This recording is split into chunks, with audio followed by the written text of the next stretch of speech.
everyone, and welcome back to my channel. I know it's been a while. I've been a little bit busy. I've been doing some media interviews and launching For the Love of Gingerbread and Falling in London. So those are out now, and I'm taking a little break from writing to enjoy the holidays. So I decided what better way to celebrate Christmas than to do a little Netflix movie recap for you guys. I've been watching Christmas movies like crazy, and I had a pretty good list that I thought I would go through so that if you haven't watched any, I could tell you what's worth watching and maybe what you can skip over. Movie number 1, Operation Christmas Drop. This one was actually one that my husband found, and we usually try on nights that we have the same nights off to sit down and watch either one of our shows or a movie, and so he found Operation Christmas Drop, and I'm so glad he did. I thoroughly enjoyed it. It was a genuine feel-good movie, very, very family-friendly, and ultimately I realized that it is based off of a true story. Operation Christmas Drop is a real thing. It is the longest running humanitarian airlift effort. It started back in 1952 when an air crew was actually flying about 3,500 miles off the coast of Hawaii, and they saw islanders waving at them from below. So they bundled up a bunch of supplies, put it in a parachute, and dropped it to them.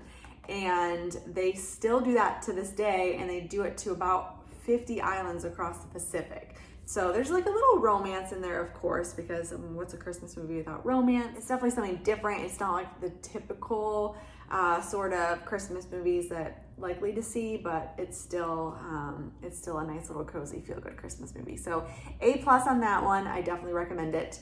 Holidate. All right, guys. There's a lot of talk around this movie, and I honestly think it's just because it's very different than a typical holiday Christmas movie. I think that it was meant purposely to reach a completely different audience than who typically watches the nice, like, happy ending, feel good Christmas movie. So I don't want to say like it's good or it's bad or like don't watch it, but I want to make sure that you're going into it with the knowledge that we didn't have. It's a little raunchy for sure.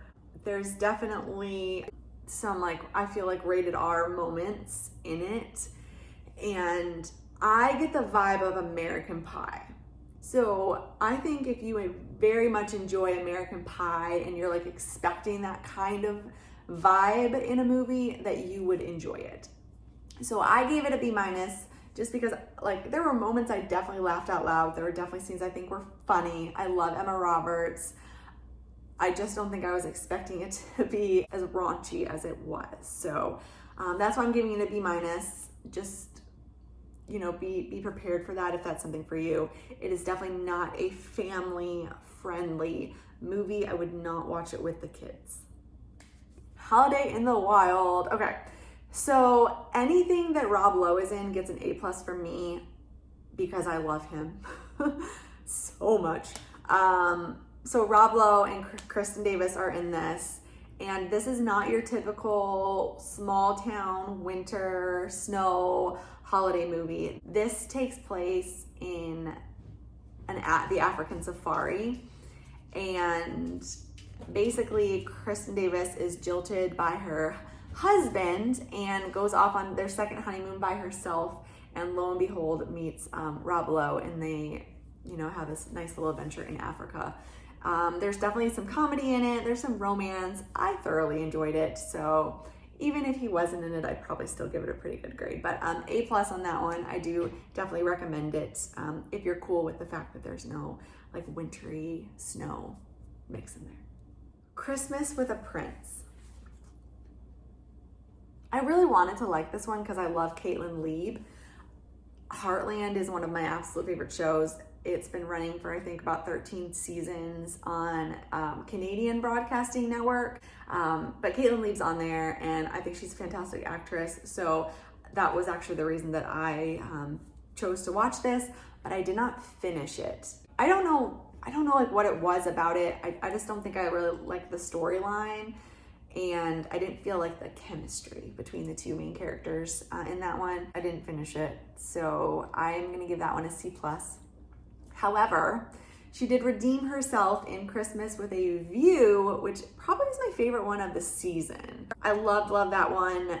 Takes place at like a resort, and there's a little chemistry between Caitlin, who is a worker at the resort, and the new chef that gets brought on board.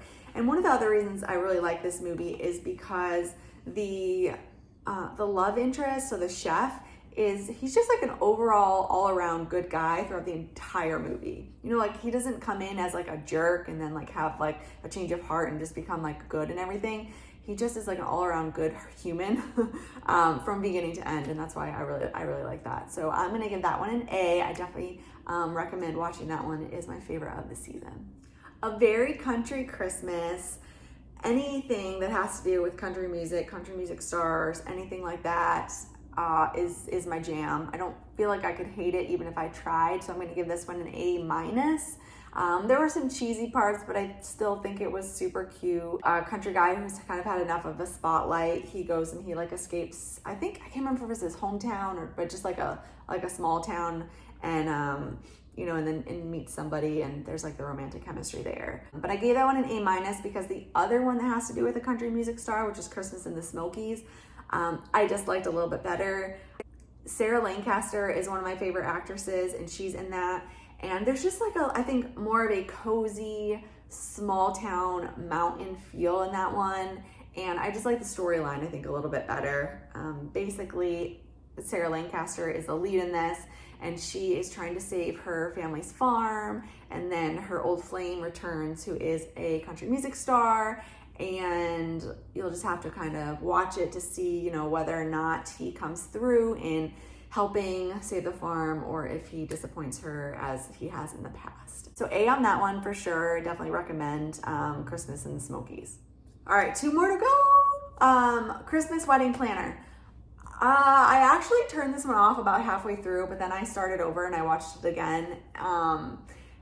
I liked that it had a slightly different storyline than typical. There was sort of like a detective, private investigator storyline on that one, but there was just kind of a lot going on throughout. So basically the lead is a wedding planner, and she's actually planning her cousin's wedding, and all of a sudden this like private investigator, who is actually her cousin's ex, is investigating her cousin's fiance and trying to prove that he's like not really a good person, that she shouldn't marry him. But there's no romantic ties anymore between the private investigator and the cousin. So there's like the chemistry that brews between the wedding planner and the PI, and it's just kind of a lot. I mean, it is ultimately like super cute. So I'm gonna give that one a B. I still think it's worth watching, but there's other ones a little bit higher on the list. Midnight at the Magnolia was actually the most recent one I watched. I thought that was really cute. I liked the fact that it was actually taking place around New Year's Eve. I feel like, you know, like when you start decorating for Christmas and you hear Christmas music in the stores before Thanksgiving even like gets here, and you're like, hello, like Thanksgiving still exists. That's kind of how I feel about New Year's. Like after Christmas, everyone's like, okay, you know, let's like move on, move forward, and like New Year's kind of gets forgotten about too.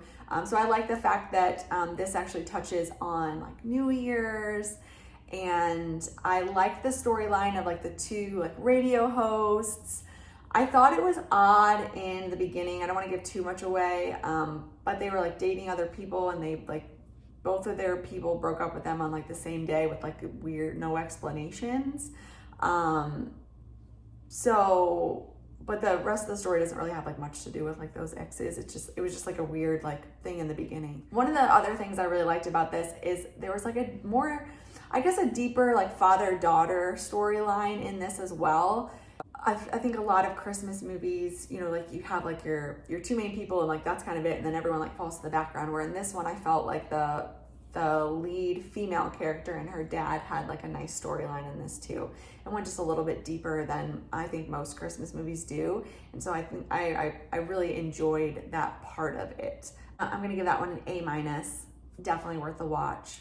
So that's it. That is my Netflix Christmas movie review. I hope that you enjoyed it. If you have any questions, feel free to leave a comment below. If you watched any of these, let me know what you thought. And hopefully I'll be back again soon with some more Vlogmas content. Have a great night, guys. Bye.